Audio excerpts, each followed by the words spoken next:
Assalamualaikum warahmatullahi wabarakatuh. Hai Jakpir pemilih.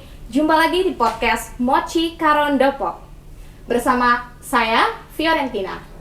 Di episode kali ini kita kedatangan seorang bintang tamu yang cantik, berprestasi, aktif di berbagai kegiatan dan perlombaan, serta seorang penulis buku.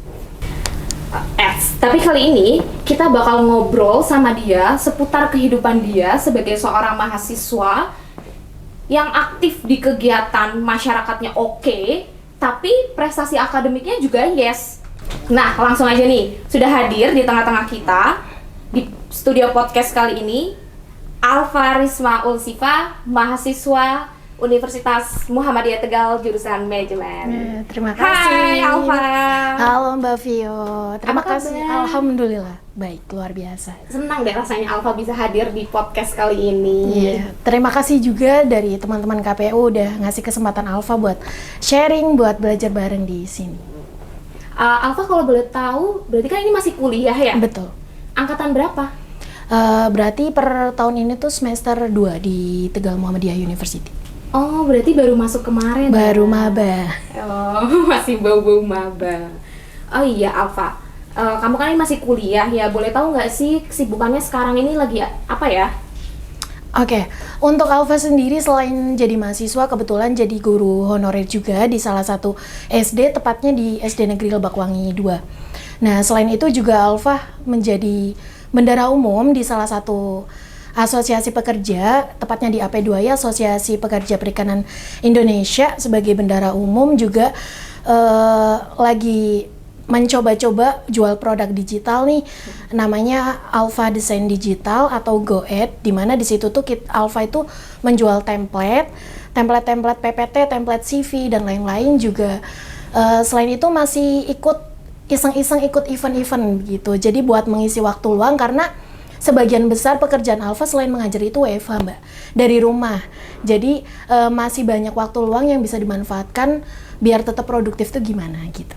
Wah, ternyata selain Alfa kuliah juga ada kegiatan mengajar. Tadi kan Betul. ya Alfa jelasin kalau Alfa jadi guru honorer di SD Lebakwangi. Iya, Lebakwangi 2. Boleh dong ceritain gimana sih proses mengajar di sana, perasaannya gitu.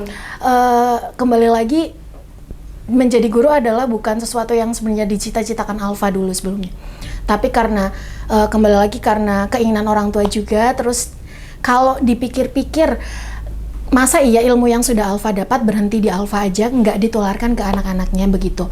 Dan selain itu mungkin dulu berpikirnya kalau jadi guru SD itu gampang, pelajarannya paling itu aja gitu ya. Tapi ternyata enggak. Guru-guru sekarang itu harus bisa bagaimana nyusun namanya tujuan pembelajaran, alur tujuan pembelajaran itu seperti apa. Jadi nggak asal kamu ngajar, istirahat, anak-anak pulang, udah selesai, itu enggak. Jadi pertanggungjawabannya tuh sebenarnya banyak kayak gitu loh.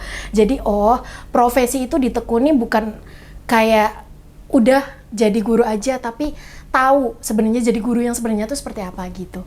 Kalau boleh tahu Alfa ngajar kelas? Aku kelas 5 kebetulan. Oh, kelas 5. Berarti menuju kelas 6 yang mempersiapkan Iya, UN betul. ya? Malah materi terakhir itu di kelas 5, karena di kelas 6 itu kan kita cuma pematangan untuk ujian nasional ya sekarang. Jadi materi terakhirnya di kelas 5 itu. Oh iya, yang aku baca nih di CV-nya Alfa. Alfa ini kan aku kasih julukan Mbak Duta ya. Terima kasih. Karena banyak banget kegiatan perlombaan duta-duta yang Alfa ikuti. Tapi ada nih yang aku mau tanya terkait Duta Pepeling Ngasih. Boleh nggak sih diceritain itu tuh duta apa ya kalau boleh tahu? Oke, untuk Duta Pepeling Ngasih sendiri itu adalah duta pemuda peduli lingkungan asri dan bersih di bawah naungan Dinas Lingkungan Hidup Provinsi Jawa Tengah. Kebetulan pas itu ada namanya TOT atau Training of Trainer yang diselenggarakan di DPRD Kota Salatiga. Di situ kita jadi nggak asal jadi duta nih. Kalau orang-orang mikir mungkinnya jadi duta tuh asal harus cantik lah, maaf, atau harus bisa ngomong. Nggak cuma itu sebenarnya teman-teman. Jadi kalau semisal kita jadi duta, pas di Pepeling Ngasih sendiri kebetulan sebelumnya itu ada namanya aksi nyata. Nggak asal tiba-tiba jadi duta ikut pemilihan tes administrasi atau apa, itu enggak. Jadi ada seleksi aksi nyata yang kebetulan pas itu adalah Alfa ikut pemilahan sampah di salah satu bank sampah Indah Sari di Desa Duku Bangsa, Kecamatan Jatinegara itu bareng dengan ibu-ibu yang di sana jadi pengurus bank sampah. Jadi tahu nih anak-anak yang jadi duta tuh nggak asal jadi duta, tapi mereka tahu mengelola sampah seperti apa, menjaga lingkungan seperti apa, terus turun langsung ke masyarakat itu seperti apa. Jadi seleksinya awal seperti itu, dan puncaknya di Salatiga. Di sana kita nanam pohon bareng, terus dikasih materi juga tentang pemuda yang peduli lingkungan itu seperti apa. Sebenarnya sama seperti duta lingkungan, cuman itu di tingkat provinsi begitu. Kebetulan dari Kabupaten Tegal juga bukan cuma Alfa, tapi pas itu ada 3 orang juga. Oh, jadi Kabupaten Tegal tuh ngirimin 3 orang perwakilannya di Salatiga. Oh iya nih, selain itu aku juga ada baca di CV Alfa kalau Alfa ini pernah jadi delegasi Womenspirasi Summit Perpus Nas RI, betul? Betul sekali. Kok bisa sih Alfa terpilih jadi delegasi? Itu gimana ya prosesnya? Oke, kebetulan di Womenspirasi Summit itu kan diselenggarakan oleh Duta Inspirasi Indonesia, dan kebetulan Duta Inspirasi Indonesia, Alfa juga sebagai alumni. Sekarang itu sudah Duta Inspirasi Indonesia batch 17, Alfa itu dulu batch 6, berarti udah tua banget dulu ya.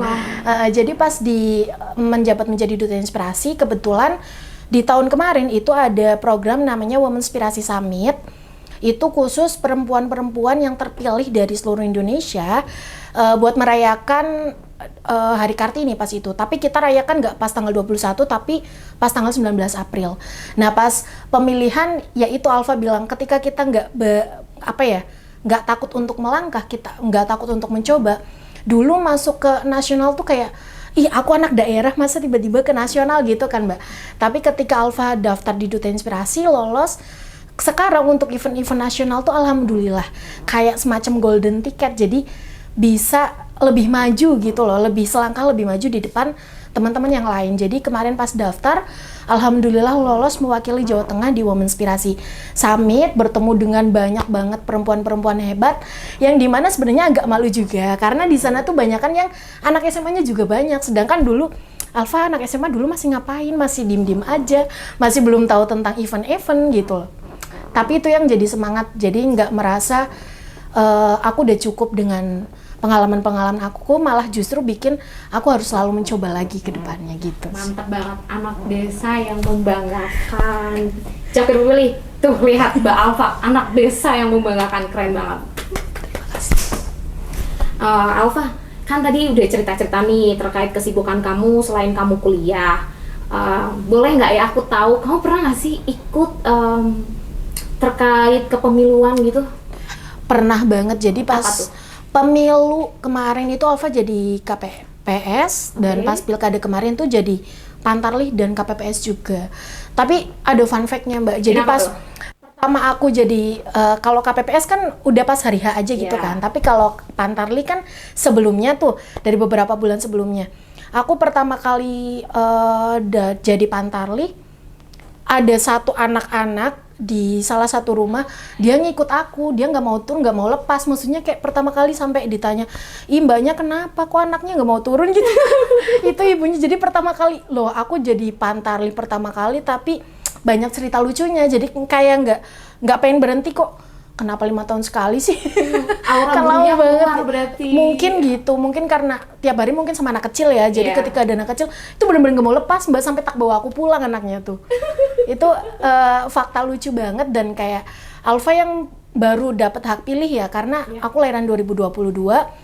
Pas itu baru pertama kali memilih, dan tiba-tiba jadi KPPS. Sebenarnya tuh kayak aku aja nggak tahu ini alurnya kalau orang mau daftar KPPS. Iya, itu bukan daftarnya sih Mbak, lebih ke nanti pas pemilihannya itu nanti gimana, aku aja nggak tahu loh. Tiba-tiba daftar KPPS, tapi ya untungnya jadi kan nggak malu-maluin gitu loh. Takutnya ini nanti habis dari sini ini ke bilik ini ngapain, aku kira dulu bilik sebanyak itu tuh aku masukin semua. Saking nggak taunya maksudnya loh. Tapi itulah, berani mencoba aja. Tapi aman dong. Aman, iya. Kebetulan pas itu juga TPS-nya jadi yang paling cepet juga selesai. Wah, berarti nggak bergadang? Enggak. Alhamdulillah, kita jam 10 udah selesai, udah di rumah semua. Wah, keren banget Alfa. Nih Alfa, kamu tahu nggak sih ada fakta kalau misalkan Kecamatan Jatinegara ini tingkat partisipasi pemilihnya itu rendah, sekitar 60%. Alfa tahu? Tahu banget, soalnya kembali lagi tuh Mbak, pas kita datang buat pantarli istilahnya kalau sensus gitu ya. Iya. Itu orang-orangnya juga nggak mau Mbak, nggak mau karena kalau menurut Alfa sendiri di lingkungan Alfa itu edukasi tentang pemilu itu sebenarnya masih kurang Mbak, karena mereka tuh takut ketika didatengin itu disuruh milih paslon. Dipaksa, padahal kita udah wanti-wanti dari awal nih kalau kita tuh dari petugas ya yang memang mendata, bukan disuruh milih, karena di sana maaf ya kayak semisal ada oknum-oknum yang datang mintain KTP yang tiba-tiba namanya udah ini kayak gitu loh. Jadi banyak yang takut untuk apa ya, menerima ya sekedar menerima sensus data aja tuh nggak usah Mbak, nggak usah gitu. Itu sih tantangannya sebenarnya. Berarti kurangnya pendidikan politik di sana. Mungkin ya namanya di desa juga kan. Itu kalau di lingkungan Alfa, kalau di desa lain nggak tahu, mungkin lebih baik mungkin. Nah, mungkin ini bisa jadi masukan buat KPU. Iya, Makasih betul. loh Alfa buat lebih mengedukasi masyarakat yang ada di Kecamatan Jatinegara. Lanjutnya Alfa, dari sekian banyak kesibukan, kegiatan, perlombaan yang kamu ikutin, mesti kan ada tuh yang namanya kita mengalami kendala waktu ya, pembagian waktu betul. dengan baik. Nah, ada nggak sih tips and trick dari Alfa sendiri gimana sih supaya semua itu berjalan dengan lancar? Oke. Kalau tips dan trik sebenarnya Alfa tuh punya di rumah, di kamar tuh ada satu kayak papan tulis kecil gitu. Jadi buat to do list. Jadi apa yang mau Alfa lakuin hari ini apa aja dan sesuai dengan urgensinya. Jadi skala prioritas, nggak yang tiba-tiba apa ya, di luar jadwal nih melenceng jauh, tiba-tiba aku malah ngelakuinnya itu tuh nggak. Jadi setiap hari, misal pagi aku ngajar, siang ada meeting contoh, malam kuliah, biasanya juga ada tugas-tugas terkait dengan iklan yang harus aku buat juga dari produk digital Alfa juga. Terus gimana semua itu tersusun dan semuanya harus terlaksanakan di hari itu juga, karena kalau kita nunda buat besok aja itu udah kayak udah beban banget, besok jadi nambah satu pekerjaan gitu. Jadi kebiasaan menunda-nunda itu dikurangi. Dan selain itu tipsnya Alfa adalah berani bilang enggak dulu. Kalau diajak sesuatu atau dimintain tolong sesuatu, kalau kita juga belum memaksimalkan apa jadwal-jadwal kita. Kayak semisal paling sederhana adalah Mbak Alfa tolong dong bikinin CV, padahal itu kan memang Alfa kan produknya itu ya yang Alfa buat, cuma selalu menekankan Mbak kapan ya deadline-nya, kapan ya apa maksimal bisa aku kirim kayak gitu. Kalau semisal dalam waktu aku butuh buru-buru Mbak sekarang, biasanya aku bilang nggak dulu deh, soalnya biasanya dalam 1 jam ke depan itu ada jadwal yang harus aku selesaikan kayak gitu. Takutnya itu mengurangi kepercayaan nggak sih, jadi nanti kalau sama Mbak Alfa janji-janji dibikinin tapi ternyata enggak kayak gitu. Jadi berani bilang enggak dulu kayak gitu loh. Jangan apa ya, itu juga jadi batasan diri kita mampu nggak sih sebenarnya buat melakukan hal tersebut. Jadi tahu waktu produktif kita kapan, waktu istirahat kita juga kapan kayak gitu. Itu jadi kalau penting banget ya buat di list seluruh kegiatannya. Iya betul. Skala prioritasnya gimana. Iya, mana yang harus didahulukan dan mana yang bisa ditunda nanti. Ditunda dalam arti harus tetap diselesaikan hari itu kalau Alfa. Jadi walaupun jadwalnya sebenarnya masih buat tanggal 25 nih, aku kerjain dari hari ini, contohnya gitu ya Mbak, itu mending aku selesain hari ini walaupun besok sebenarnya masih ada waktu. Kayaknya kalau kayak gitu tuh aku besok rencananya mumpung libur mau tidur seharian, jadinya mikirin kerjaan gitu loh. Itu kalau menurut Alfa sih. Keren Alfa. Oh iya Alfa, ini kan sebelum kita akhirin nih podcast bincang-bincang ngobrol kita, boleh nggak sih Alfa nih kasih pesan-pesan buat Jakwir pemilih yang lagi nonton dengerin kita nih, gimana sih biar jadi generasi muda yang hebat yang bisa memanfaatkan waktu dengan semaksimal mungkin? Oke, terima kasih. Untuk teman-teman yang di luar sana, terutama Gen Z nih, generasi muda ya, pesan Alfa cuma satu, manfaatkan media sosial sebaik mungkin, karena kita itu punya punya satu privilege yang kita dapat karena kita menggunakan media sosial. Kita jadi tahu lebih awal apa sih yang harus kita lakukan. Juga peluang tuh banyak banget tercipta dari media sosial. Jadi peluang itu cuma butuh peran. Nah, peran itu yang harus kita ambil kayak gitu sih. Jadi gunakan media sosial sebaik mungkin, maksimalkan waktu, tetap produktif dan mau untuk mencoba. Jangan malu-malu, karena dari pengalaman Alfa sendiri banyak teman-teman yang nanya ke Alfa nih, Mbak Alfa caranya gimana ya biar produktif kayak Mbak Alfa? Pas aku kasih tahu mereka mundur.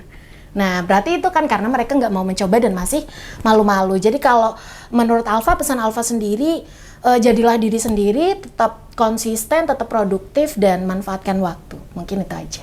Oke, ditutup quote of the day-nya dong. Quote of the day, jadilah Gen Z yang benar-benar Gen Z, yang jadi bermanfaat dan bertanggung jawab bukan hanya untuk lingkungan atau dirinya sendiri, tapi untuk kepentingan publik juga. Terima kasih. Tapi aku suka nih kata-kata Alfa yang peluang itu butuh peran. Iya betul, peluang itu butuh peran, nggak cuma peluang-peluang aja nggak dimanfaatin gitu. Terlepas ya peluangnya. Iya.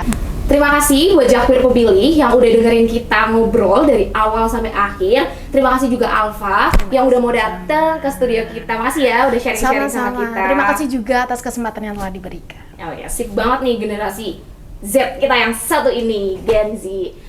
Jangan lupa tonton episode-episode berikutnya. Dan wassalamualaikum warahmatullahi wabarakatuh. Bye-bye Jakfir Pemilih.